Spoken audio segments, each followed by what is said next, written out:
अस्सलाम वालेकुम नाजरीन, आप देख रहे हैं HY न्यूज़। साबिक वजीर डॉक्टर वी श्रीनिवास गौड़ ने बाबू जगजीवन राम की आज यौम वफ़ात की मुनासिबत से महबूब नगर मुस्तखर के तेलंगाना चौराहे पर वाक़े बाबू जगजीवन राम के मुजस्सिमे पर फूल माला चढ़ाकर खिराज अक़ीदत पेश किया।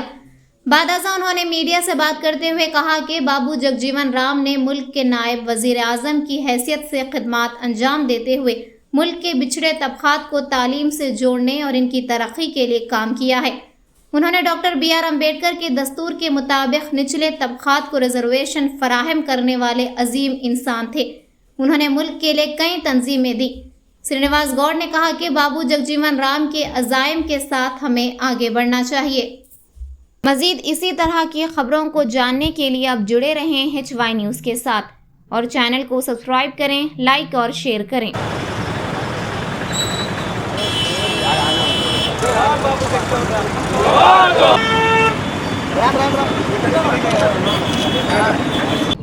బాబు జగజీవన్ రామ్ గారి వర్ధంతి సందర్భంగా వారికి ఘనమైన నివాళులర్పిస్తూ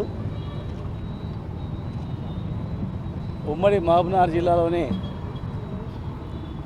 బాబు జగజీవన్ రామ్ గారి విగ్రహాన్ని తెలంగాణ చౌరస్తాలో పునర్నిర్మాణం చేసుకొని ప్రతి సంవత్సరం కూడా ఇక్కడ నివాళులు అర్పించడం జరుగుతూ ఉంది. ఆ మహనీయుడు ఉప ప్రధానిగా పనిచేస్తూ దేశంలో ఉన్నటువంటి అట్టడు వర్గాల ప్రజలు బాగుపడాలంటే చదువుకోవాలి. డాక్టర్ బాబాసాహెబ్ అంబేద్కర్ గారు రాజ్యాంగం రాసినటువంటి విధంగా ఉన్నత వర్గాలకు సమానంగా ఎదగాలంటే ఈ పేద వర్గాల వాళ్ళకు రిజర్వేషన్ కలిగించాలని చెప్పి రిజర్వేషన్ కలిగించి మరి ఆ రిజర్వేషన్ ద్వారా పైకి వచ్చినటువంటి వాళ్ళు కింది వర్గాలను వాళ్ళను కూడా పైకి తీయడంలో వాళ్ళ వంతు కృషి చేయాలని చెప్పినటువంటి మహనీయుడు, దేశంలో అనేక సంస్కరణలు ఇచ్చినటువంటి మహనీయుడు బాబు జగజీవన్ రామ్ గారు. మహాత్మా జ్యోతిబా పూలే గారు మొట్టమొదటగా ఈ దేశంలో రాజ్యాంగంలో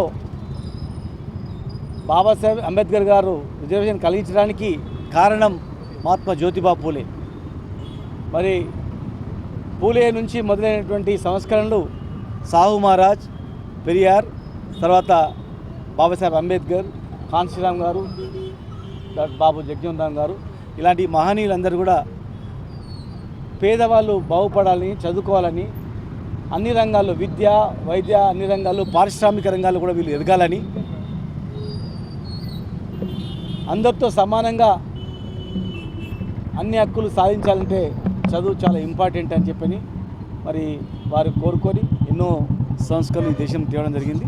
ఇంకా ఎన్నో మార్పులు రావాల్సిన అవసరం ఉంది.